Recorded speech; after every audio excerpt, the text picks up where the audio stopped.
자, 안녕하십니까. 오늘은 일제가 우리나라를 무단으로 통치하다를 배우도록 하겠습니다. 자, 여러분들이 영상을 통해서 봤던 건물이죠. 일제 통치의 중심이 되었던 조선 총독부입니다. 자, 여러분들은 보았어요. 조선 총독부가 해체될 때 김영삼 대통령이라고 하는 것도 보았고요. 그 다음에 이때가 1995년이다라는 것도 여러분들은 보셨어요. 자, 그러면 여러분들이 일제 통치의 중심이 되었던 조선 총독부가 설치되었던 때가 우리가 배울 무단 통치 시기거든요. 그래서 우리 이번 시간에는 이 무단 통치 시기 때 조선 총독부가 세워지고 나서 경술국지 이후에 일제가 우리나라를 어떻게 통치를 시작을 했고, 그 다음에 이 통치의 목적은 무엇이었고, 그 다음에 우리나라 조선인들을 어떻게 지배하려고 했는지에 대해서 알아보도록 하겠습니다. 자, 그러면 여러분들이 먼저 봐야 될 게 있습니다.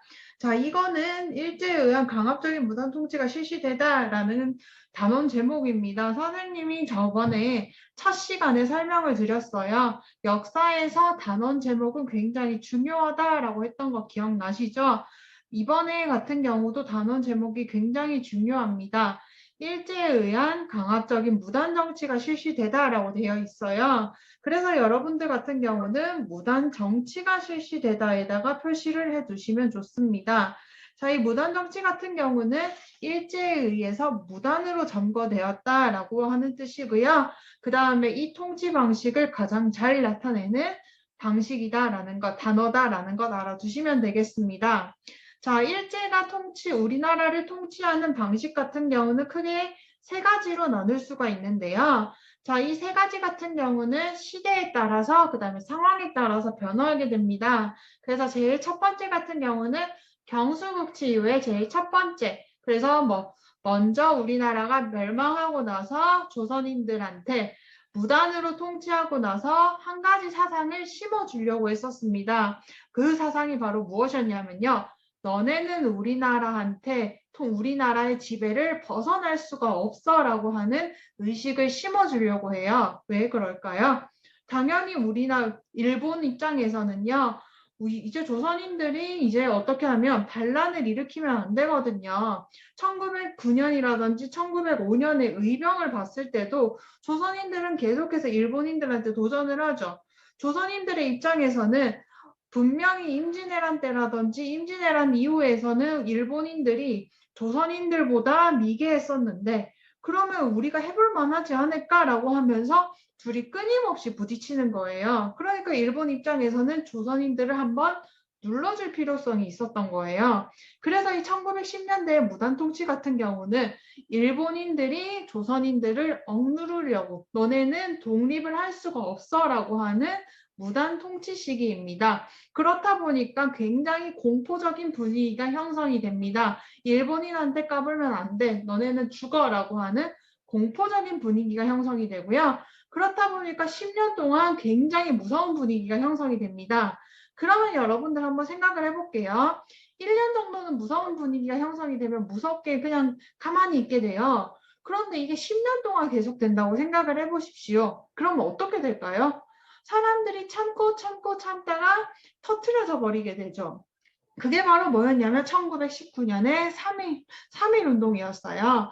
여러분들이 초등학교 때라든지 책으로 많이 보셨을 텐데 3.1 운동 같은 경우는 굉장히 우리나라의 역사에서도 굉장히 중요한 운동이지만 일본 입장에서도 뭐였냐면 인도에도 영향을 줬고 중국에도 영향을 줄 만큼 굉장히 큰 국제적으로도 영향을 끼친 운동이었어요. 그렇다 보니까 세계에서 관심을 많이 갖게 되거든요. 그러니까 일본이 10년 동안 조선을 얼마나 억압했는지가 다 신문에 의해서 드러나 버리게 된 거예요. 그러니까 세계에서 비난을 합니다. 일본 너네가 사람이니 조선을 그렇게 괴롭히고 라고 하면서 억압적인 분위기를 이제 더 이상 할 수 없게 되는 1920년대의 분위기가 나타나게 돼요. 그걸 바로 뭐냐면 문화통치 시기거든요. 그래서 이 문화통치 시기 같은 경우는 일본이 풀어주는 척해요. 그런데 이 일본이 풀어주는 척하면서 어떻게 하냐면 뒤로는 굉장히 탄압적인 정책을 펼칩니다. 그래서 이 문화통치 시기를 뭐라고 하냐면 기만책이라고 해요. 앞에서는 풀어주는 척하면서 뒤에서는 더 억압적으로 한다라는 것 봐주시면 되겠고요. 1929년에는 산업화된 국가들에 의해서 산업화된 국가들이요. 너무 물건을 많이 쏟아내다 보니까 이것을 구매할 국가들이 별로 없는 거예요. 그렇다 보니까 물건은 많이 쏟아져 나오는데 사는 국가들이 별로 없죠. 그렇다 보니까 재고가 많이 남네요. 그러니까 뭐가 나타나냐면 대공황이 나타납니다. 그래서 대공황으로 인해서 사람들이 실업자가 많이 나타나게 되고요. 그리고 나서 어떻게 하냐면요. 물건을 많이 살 식민지 국가가 필요하겠네요. 그래서 이 식민지 국가를 얻고 그 다음에 서로 간의 전쟁, 이해관계가 맞지 않아서 전쟁이 일어나게 됩니다. 그게 바로 세계대전이죠. 그래서 일본도 역시 세계대전에 참여하게 되는데 이 세계대전에 참전할 뭐가 필요합니까? 군사도 필요하고 그 다음에 군사를 만들어낸대요. 그 총과 그 다음에 이러한 무기들을 만들어낼 사람들도 필요하대요. 그런데 여러분들 생각을 해보시면 군사들 같은 경우는 총을 들고 있죠. 그래서 이 무기들을 어떻게 합니까? 일본군이 아니라 일본군을 위해 싸울 군사가 필요한 거죠. 그래서 이제 어떻게 하냐면 일본인과 조선인은 하나다라고 하면서 이제 하나의 의식을 심어주려고 했던 통치가 뭐였냐면 민족말살 통치입니다. 그래서 이때 목적 같은 경우는 뭐냐면 일본을 위해 싸울 군인 양성이다라고 보시면 될 것 같습니다. 1930, 40년대 통치 방식이요.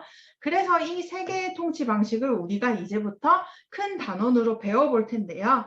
제일 첫 번째 방식이 뭐였냐면 무단 통치 시기더라라는 것. 그래서 이 무단 통치 시기 같은 경우는 말씀드렸습니다. 제일 첫 번째이기 때문에 경술국치 이후에 제일 첫 번째로 일본이 지배하다 보니까 일본이 어떻게 하더라?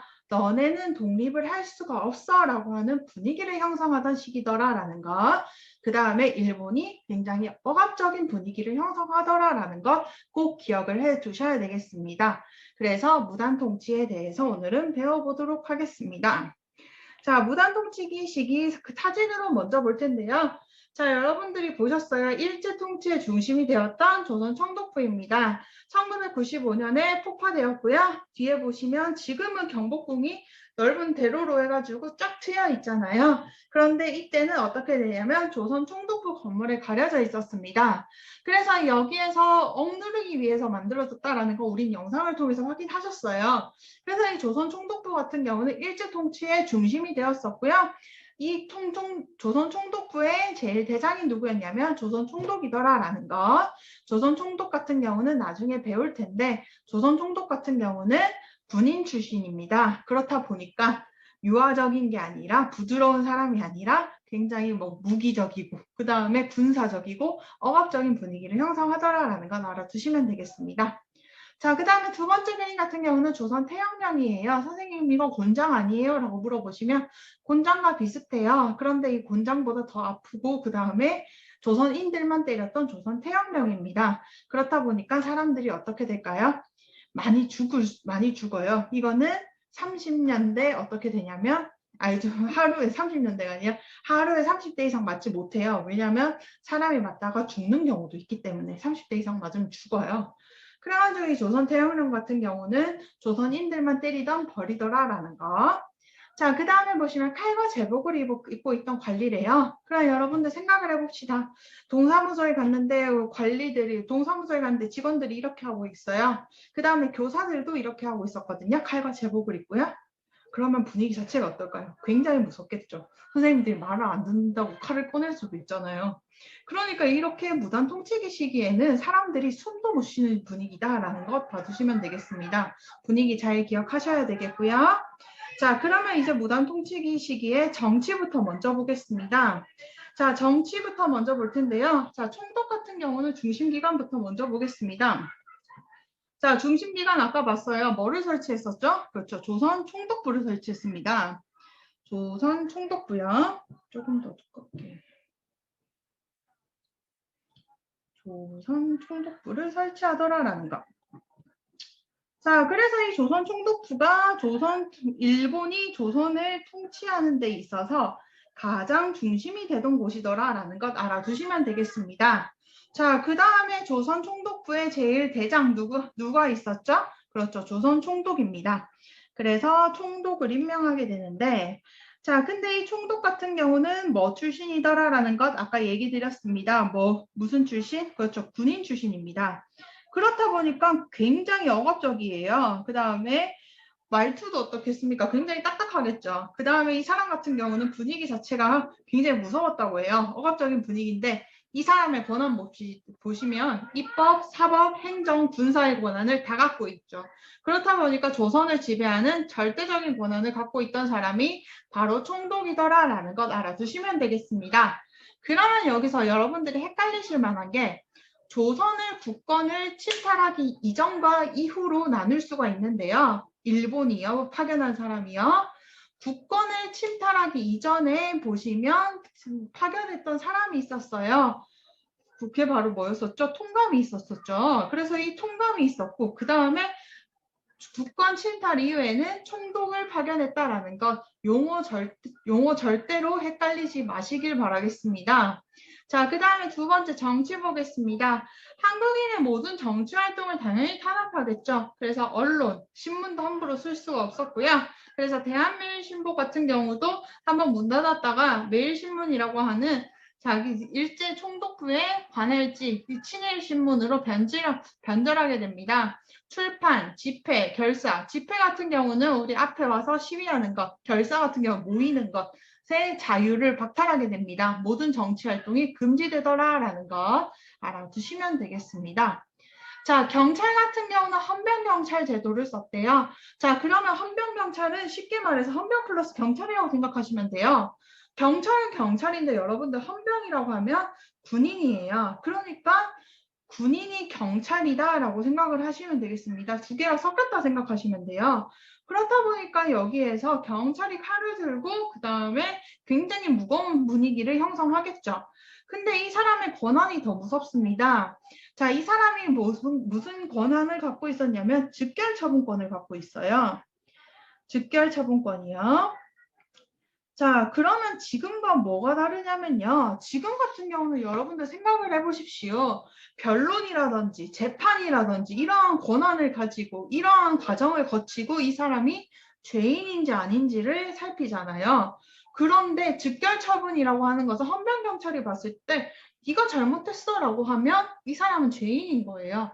그러면 여러분들 조선인들 입장에서는 어떨까요? 누구한테 잘 보여야 돼요? 헌병경찰한테 잘 보여야 되죠. 헌병경찰의 권한은 굉장히 셉니다. 헌병경찰의 눈에 굉장히 잘 보여야 되는 거예요. 그 다음에 재판이나 처벌을 헌병경찰이 한다라는 것 알아두시면 되겠고요. 변론할 기회가 없어요. 예를 들어서 어떤 것들이 있었냐면요. 이 사람들이 즉결처분권을 어떻게 썼냐면 한 10만여 번을 썼다고 하고 10만여 번을 썼다고 하거든요. 그 중에 하나가 뭐였냐면 조선인들의 개가 시끄럽다라고 하면서 태양을 한 대 때린 사건이 있었대요.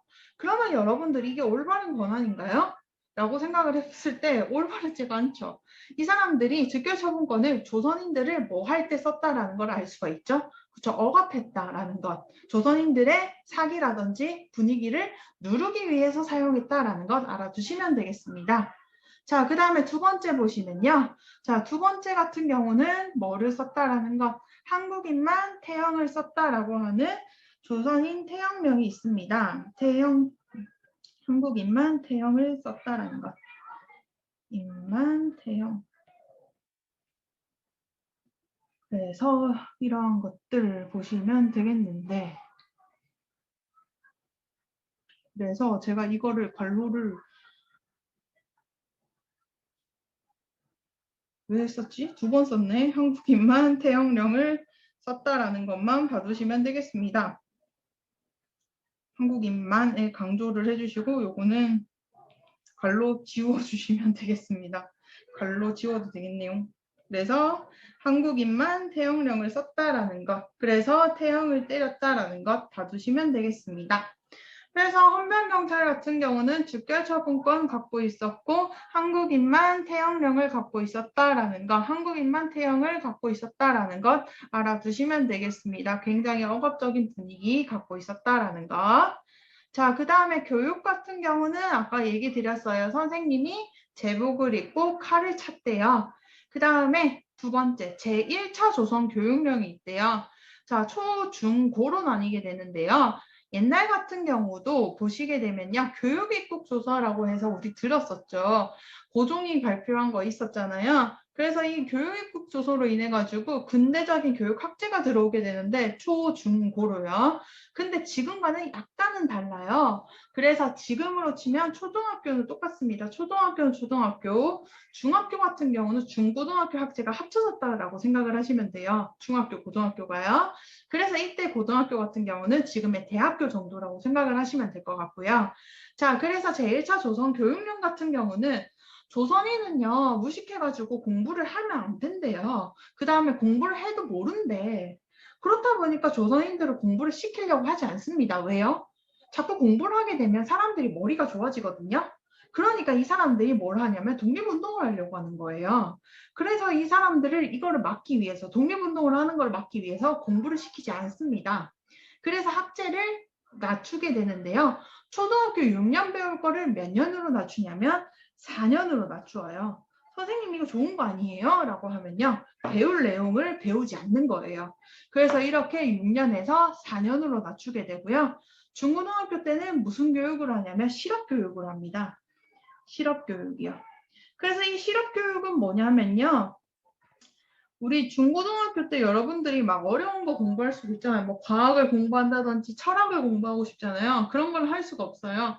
뭐 예를 들어서 지금으로 치면 실업계 고등학교. 그러니까 공업이라든지 상업이라든지 이러한 것들만 배울 수 있는 거예요. 그래서 사람들이 성장하지 못하도록 학문적으로 성장하지 못하도록 했던 게 바로 교육이고요. 고등교육 같은 경우는 대학교를 설립하지 않습니다. 대학교가 1910년대에는 없어요. 그래서 대학교가 없더라라는 것 알아두시면 되겠습니다. 자, 그 다음에 세 번째 같은 경우는 일본어 중심의 교육이 생기게 되는데 일본어는 필수 과목이 돼요. 그래서 일본어가 국어가 되는 거예요. 지금의 할머니, 할아버지, 여러분들의 할머니, 할아버지 세대가 한 나이가 어느 정도 되시는지 모르겠어요. 저희 할머니, 할아버지 같은 경우는 1939년생이시거든요. 근데 지금 한번 여쭤보시면 일본어를 굉장히 잘하세요. 왜냐하면 그때 당시 일제강점기 때를 살아왔던 분이시니까 그 교육을 받으셨던 거예요. 그래서 이 일본어에 대해서도 잘 하세요. 그래서 여러분들이 한번 할머니, 할아버지가 약간 그 세대다라고 하시면 한번 일본어에 대해서도 물어보시면 좋아요. 자, 일본어는 이때 필수 과목이었고요. 오히려 조선어가 어떻게 되냐면 선택 과목입니다. 왜? 조선어는 배울 필요가 없대. 왜? 자기네들이 봤을 때 필요 없는 과목이래요. 그렇다 보니까 이건 굉장히 우리나라를 무시하고 그 다음에 깔보는 행위죠. 그래서 이 1910년대 무단 통치기에 제일 핵심적인 내용은 뭐냐면 조선 너네는 무식해. 그러니까 너네는 우리 밑에 통치받고 있지. 그러니까 너네 독립하지 마 라고 보시면 될 것 같습니다. 그래서 총독에 의해서 통치가 되고요. 총독은 이 절대적인 권한을 가지고 무지몽매한 조선인들을 지배하고 있고 그 다음에 헌병경찰에 의해서 억압적인 분위기 형성되고 교육 같은 경우는 너네는 무식하니까 교육받지 마 이러한 분위기가 형성되고 있던 게 바로 1910년대 무단 통치기더라라는 것 알아두시면 되겠습니다. 자, 그 다음에 보겠습니다. 경제예요. 자, 경제 같은 경우는 보시면 식민지 같은 경우는 여러분들 아까 얘기를 드렸어요. 시장이 되거나 그 다음에 값싼 물건의 경쟁력을 만들기 위해서 만드는 거거든요. 그래서 이 경제 같은 경우는 토지조사 사업을 먼저 실시하게 됩니다. 얼마나 토지가 있는지를 조사하는 거래요. 자, 여러분들 한번 생각을 해볼게요. 당시 일본은 산업화를 겪고 있었습니다. 산업화는 뭐냐면 그 당시에 뭐 공장을 만든다든지 이런 것들이에요. 그러니까 공장이 돈이 되죠. 그러니까 사람들이 다 뭐 만들겠습니까? 공장을 만들겠죠. 그러면 뭐를 안 해요? 농사를 안 지어요. 그러면 쌀값은요? 올라가죠. 그러니까 이 노동자들이 어떻게 할까요? 공장에서 일하던 노동자들이 우리 일해도 밥도 못 먹지 않느냐라고 하면서 막 파업을 일으켜요. 그럼 일본 어떻게 될까요? 총체적 난국이 되겠죠. 그러니까 일본 사람들이 꾀를 쓴 게 뭐냐면요. 그러면 우리 조선에서 토지를 갖고 오거나 아니면 여기에서 산업화해서 이 자본가라든지 공장 노동에서 빼앗긴 공장 노동에서 제대로 적응을 못한 사람들이 실업자로 놀고 있었거든요. 그래서 이 실업자들을 어떻게 하냐면 조선에서 토지를 관리하게 하자라고 하는 꾀를 쓰게 됩니다. 그래서 경제 같은 경우는 첫 번째로 1910년대에는 토지를 조사하고요. 1920년대 때는 어떻게 하냐면 쌀을 들고 가요. 일본 사람들이 산업화로 인해 가지고 조선에서 농업을 어떻게 하냐면 농사를 지은 것들을 가지고 갈 계획을 세우더라라는 것 알아두시면 되겠습니다. 그 첫 번째 산업이 뭐냐면 토지조사 사업이에요. 쌀을 들고 가려면 일단 토지부터 먼저 조사해야 되잖아요. 그래서 첫 번째 토지조사 사업입니다. 얼마나 토지가 있는지를 조사하더라라는 것. 자, 토지조사령 같은 경우는 1912년입니다. 자, 밑에다가 적어놨어요. 토지 소유주는 조선 총독이 정하는 기간 내에 주소, 시명, 명칭, 소유지의 소재, 지목, 지번호, 사표, 등급, 지적 결수를 입시 토지조사국장에게 신고해야 된다라고 적혀 있어요. 여기다가 밑줄 치시면 기간, 그리고 신고입니다. 자, 그러면 토지를 기간 내에 신고해야 된대요. 선생님 신고하면 되지 않아요? 라고 얘기하면요. 자, 여기에서 문제가 있습니다. 농사를 짓는 사람들은 한문을 몰라요. 그래서 신고를 하지 못해요. 왜? 신고서를 쓸 수가 없어요. 그 다음에 보겠습니다. 자, 방법부터 먼저 볼게요. 이제 슬슬 보겠습니다. 토지 소유자가 자, 기한 내에 어떻게 하더라라는 거. 직접 신고해야 된대요. 간접으로 신고하면 안 되는데 말로써 하면 안 되고 그 다음에 직접 신고해야 된대요. 자, 직접 신고하다 보니까 기한부 신고주의고요. 그 다음에 증거주의래요. 자, 증거도 갖고 있어야 되는데 내가 이 땅의 주인이다라는 걸요. 그러면 조선 사람들은요. 그 당시에 믿고 사는 사회 아닙니까? 이러면서 어떻게 하고 있었습니까? 증거가 없잖아요. 그럼 그 토지는 어떻게 될까요? 다 빼앗깁니다. 자, 명분부터 먼저 볼게요.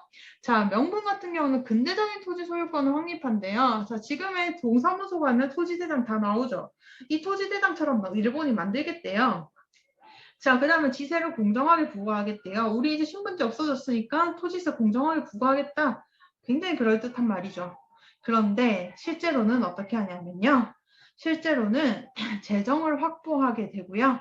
그 다음에 토지를 어떻게 하기 위해서더라라는 것, 약탈하기 위해서 이 토지조사 사업을 하더라라는 것 기억해 두셔야 됩니다. 토지를 약탈하기 위해서 한 것이 바로 이 토지조사 사업입니다. 자, 왜 토지를 약탈하냐면요. 미신고 토지. 아까 얘기했잖아요. 한문을 몰라요. 그 다음 기한이 지났어. 그러면 여기에서 끝인 거예요. 미신고 토지. 그 다음에 황실이나 관청 소유지 있죠. 그 경복궁에 있는 그 황실에 있는 토지들 있잖아요. 경복궁에 있는 토지도 전부 다 뺏어가요. 그 다음에 마을 공유지 있잖아요. 마을에서 같이 농사 지으면서 오손도손 살고 있던 사람들 있죠. 그 공유지. 이거는 개인 게 아니잖아요. 그러니까 마을 사람들이 공동으로 가서 해도 이건 증거가 없지 않냐. 그 다음에 개인의 토지만 신고된다라고 하면서 안 된다고 얘기를 하는 거예요. 그 다음 문중 토지는 뭐냐면 가문. 예를 들어서 뭐 전주 이씨 가문의 토지. 그 다음에 뭐 김해 김씨 가문의 토지. 이러한 것들도 공동 소유의 토지는 안 된대요. 그렇다 보니까 이 토지들을 합쳐보니까 조선 토지의 몇 프로냐면 40%예요. 토지의 총 40%를 어떻게 하냐면 조선 총독부가 먹어요. 갖고 가요. 그러니까 이 조선 총독부가 토지 많네 이러면서 이 조선 총독부가 일본에서 놀고 있던 실업자들 있잖아요. 이 실업자들한테 조선으로 오면 너네 일자리 줄게 라고 얘기를 해요. 그래서 이 사람들한테 갑을 굉장히 헐값에 팔아요. 굉장히 싸게 팝니다. 그러니까 이 사람들 실업자야 일본에서 막 띵까띵까 놀다가 어떻게 하냐면 조선에 와서는 땅을 헐값으로 사서 조선에서는 떵떵거리면서 땅 주인이 되는 거예요. 그래서 이 사람들을 뭐라고 부르냐면 일본인 대지주가 되는 거예요. 그러니까 실업자에서 일본인 대지주가 되죠. 그러니까 이 사람들이 어떻게 되는 거예요? 졸부가 되는 거예요. 우리말로 하면. 그러니까 이 사람들 어떻게 하겠습니까? 조선인들을 굉장히 괴롭히고 그 다음에 막 굉장히 억압했다고 해요. 일본인 대지주입니다. 자, 한개 볼게요. 지주의 소유권만을 인정했대요. 그 당시에 막 소장농이라든지 이러한 경작권들 같은 경우는 전혀 인정받지 못했대요.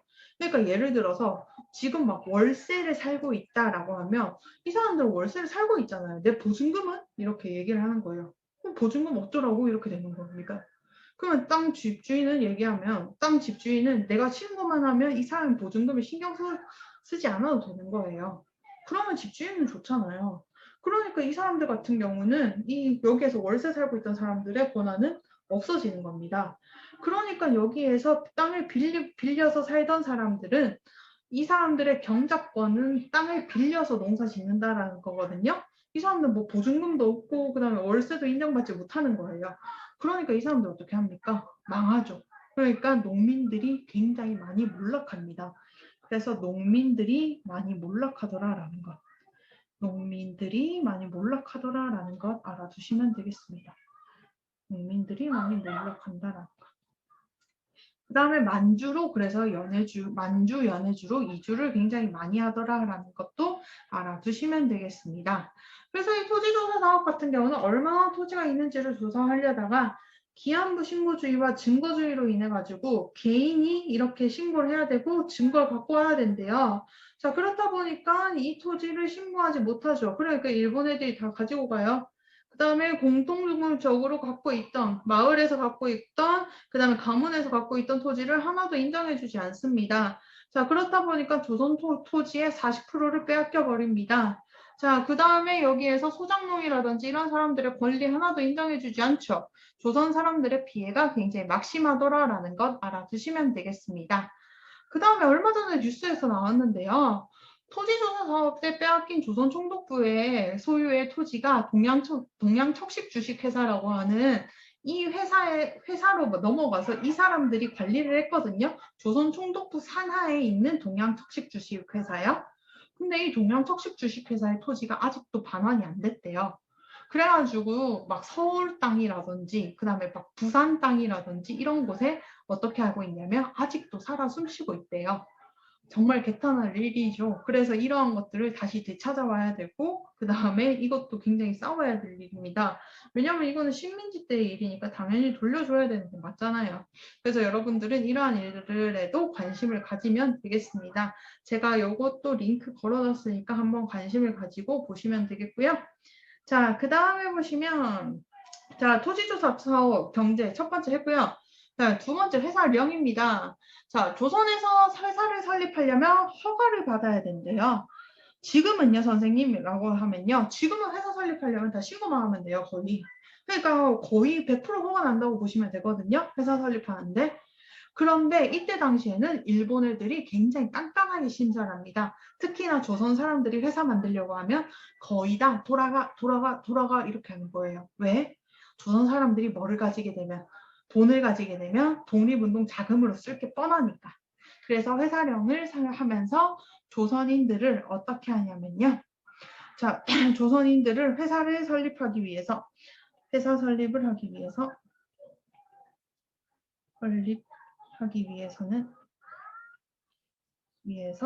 어떻게 하더라? 뭐를 받아라? 허락을 받아라 라는 것이 바로 회사령입니다. 자, 그렇다 보니까 이 사람들이 회사를 못 만드네요. 원래 회사 갖고 있던 사람들이 회사를 못 만드네. 돈을 못 벌죠. 그러니까 민족의 자본들이 어떻게 되더라? 성장하지 못하고 그 다음에 하락하더라라는 것. 그래서 이 령 같은 경우는 광업을 하는데도 마찬가지고 물고기 잡는 심지어 어업을 하는데도 마찬가지고 령을 굉장히 많이 해요. 광업령, 어업령, 삼림령 막 이런 식으로요. 그래서 민족 자본을 굉장히 탄압하려고 했다라는 것 알아두시면 되겠고 그 다음에 세 번째, 철도, 항만, 통신, 기관시설을 확충하게 됩니다. 철도, 기차, 항만, 배. 왜 만들었을까요? 일본인들이 수탈하기 위해서, 수탈해서 일본으로 갖고 가기 위해서, 통신, 자기네들 편하려고 전화 빨리 해야 되니까. 그래서 이러한 시설들을 확충했다라는 것도 알아두시면 되겠습니다. 자, 그 다음에 교과서에 있는 그림 살짝 볼게요. 53쪽에 있는 그림입니다. 토지조사 사업의 결과입니다. 조선 총독부 소유의 토지가 증가하게 됩니다. 그래서 이 땅 토지들을 어떻게 했다라는 거 일본인 대지주, 일본에서 놀고 있는 백수들한테 싼값에 팔았다라는 거 보시면 값싼 한국 땅을 사서 나도 이제 지주가 되었어 라고 되어 있죠. 이 사람도 원래 지주가 아니었다고요. 일본에서 놀고 있던 사람들. 그 다음에 조선 총독부의 지세 수입이 증가하였다라는 것. 그래서 놀고 있던 땅들, 그 다음에 심지어 황폐한 토지들 이런 것들에도 다 세금을 매겼다라는 것 알아두시면 되겠고요. 한국인의 농민 몰락 심화가 되었대요. 왜? 일본인 지주가 되었으니까. 일본인 지주가 얘한테 땅을 빌려줄지 안 빌려줄지 모르잖아요. 우리는 1년 한 번 빌려주면 한 10년씩 빌려주고 이랬는데 일본인들은 네가 내 마음에 들어야지 뭐 이런 식으로 했다고요. 그래서 한국인 농민의 몰락이 심화가 되었다라는 것도 알아두시면 되겠습니다. 자, 이번 시간 복습인데요. 자, 이번 시간 복습 같은 경우는 간단하게 마인드맵으로 나타냈다라는 것 알아두시면 되겠고요. 슬쩍 한번 볼게요. 헌병경찰이요. 경찰은 헌병경찰, 군인 플러스 경찰, 직결처분, 한국인만 태형. 그래서 공포정치 분위기. 그 다음에 총독 같은 경우는 권한이 어떻게 되었다라는 것. 권한이 입법, 사법, 행정, 군사의 권한이 있었다라는 것. 그 다음에 조건은 무조건 무슨 출신, 군인 출신이 있었다라는 것. 이거는 여러분들이 하라고 제가 적지 않습니다. 그 다음에 정치 같은 경우는 언론, 출판, 집회, 결사의 자유가 없었대요. 그래서 조선인들 정치 참여 X. 그 다음에 농업 같은 경우는 경제가 어떻게 되었다라는 것. 무슨 조사 사업. 이건 적어도 되겠네요. 토지 조사 사업. 자, 이 토지조사 사업은 무슨 신고제? 기한부 신고제. 그 다음에 기한부 신고제고, 그 다음에 직접 신고해야 된대요. 그래서 이렇게 했는데, 일본인 대지주 증가, 그 다음에 조선인 몰락, 이러한 것들. 그 다음에 경제는 또 하나 있었네요. 산업은 무슨 령? 회사령. 그래서 이 회사령으로 인해서 민족 자본이 어떻게 되더라라는 것, 감소하더라라는 것까지 알아두시면 되겠습니다. 그래서 1910년대 무단통치 여기에서 끝이고요. 여러분들은 이런 식으로 한번 쭉 정리해 보시길 바라겠습니다. 오늘도 수업 듣느라 수고 많이 하셨고요. 1910년대 무단통치 같은 경우는 굉장히 중요하더라라는 거. 그 다음에 전반적인 분위기 무섭다. 그 다음에 억압적이다. 조선인들 숨도 못 쉰다라는 것 알아두시면 되겠습니다. 이게 바로 1910년대 무단통치기의 모습이더라라는 것. 그러면 오늘도 수고 많이 하셨고요. 그러면 안녕.